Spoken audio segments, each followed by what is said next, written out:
It has certainly been a bit of a chaotic journey to get to where we are now. But hopefully from here on out, I'll have accrued enough knowledge to have missions go relatively more smoothly than they have been so far.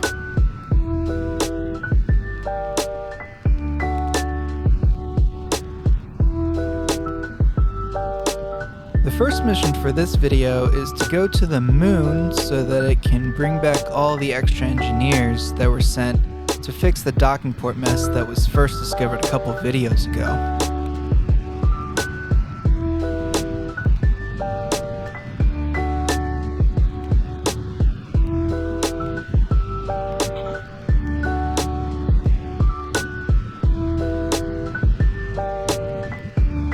The lifter aspect of it is the same as the previous launch with the Soyuz-style boosters, although that separation was a tad sketchy. But the lander/return portion at the top is a brand spanking new look.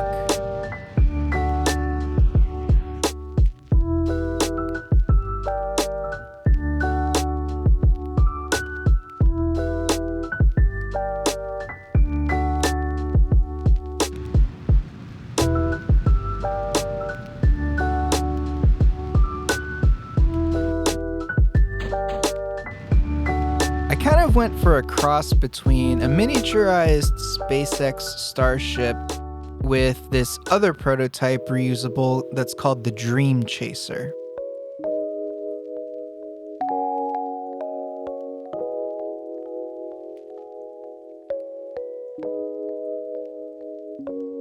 The idea is to vertically land on the moon like pretty much every other landing that we have seen so far. But then on the return through Kerbin's atmosphere, it'll kind of do that Starship belly flop kind of re-entry. And then once it's done burning through the atmosphere, the air brakes will help to flip it around so it can vertically land back on Kerbin as well.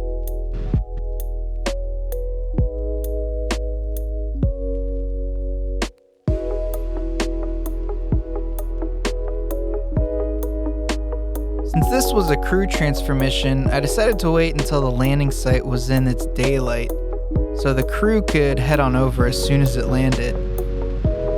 And it definitely wasn't at all because the previous night landing attempt spooked the heck out of me.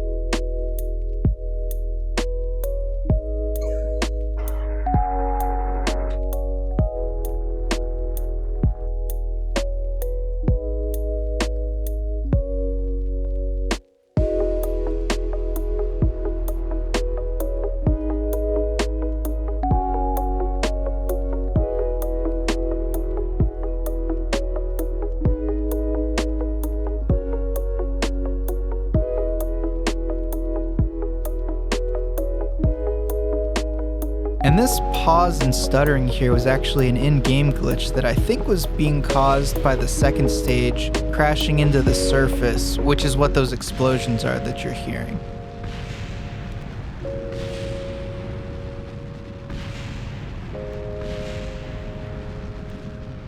Although it was very spooky because I didn't know how long the pause was going to be. This Kerbal Space Bus thing is just an automated ship, so the worst that would have happened is I would have just had to refly a new one, so no Kerbals would have been lost in a possible crash.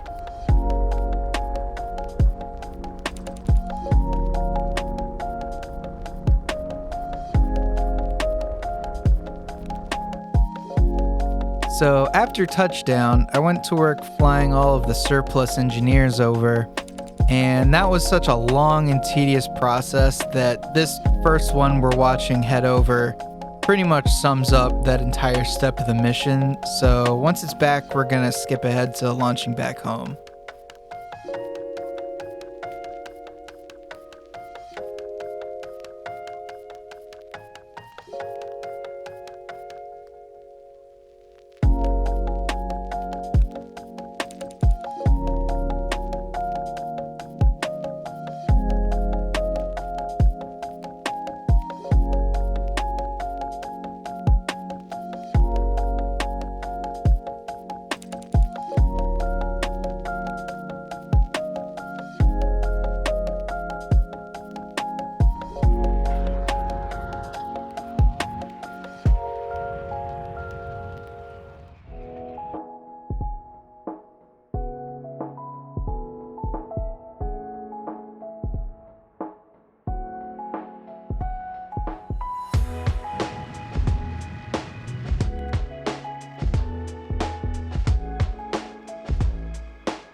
And I also learned something interesting on this return back, where apparently if your apoapsis is high enough, you can just slide through the atmosphere, even though the periapsis might technically be low enough to start inducing atmospheric drag. So I had to do one more burn to really make sure that I'd land on this next pass.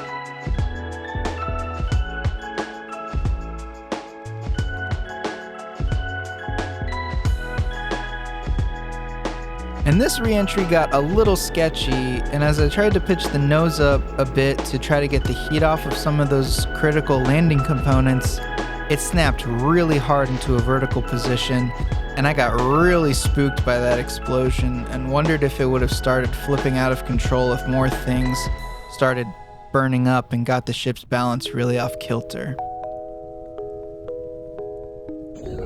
But it ended up being yet another averted disaster to add to the list, and it had a really nice and soft water landing.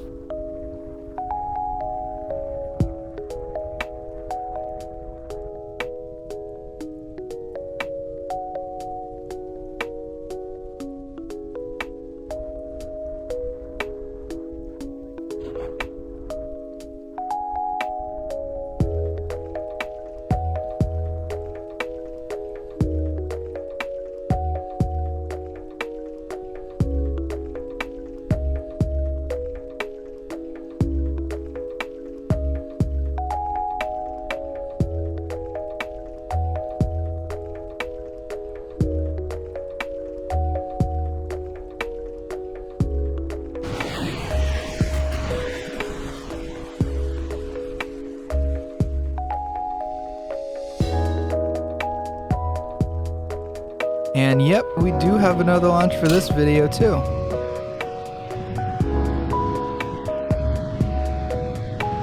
One of the biggest annoyances I've had with these moon missions has been losing contact with mission control if I'm flying some kind of probe and it goes back behind the moon. So this guy here is 3 pretty beefy relay dishes that'll get set up in some relatively high orbits around the moon, so I can stop losing SAS control of my unmanned ships when they go around to the dark side of the moon.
And this is the first time I've actually tried to set up a relay network, so I was just spitballing these orbits the whole time.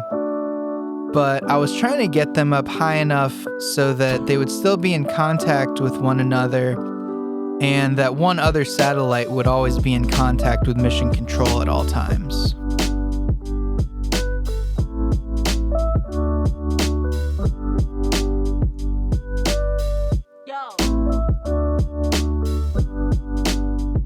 And other than that, there's not really much more supplementary commentary that I can add without sounding like I'm just trying to ramble on, so I'm just going to let the rest of this play out until they're all set in their respective orbits.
I thought it ended up looking kind of cool, like it was this big atom with the little satellites being the electrons.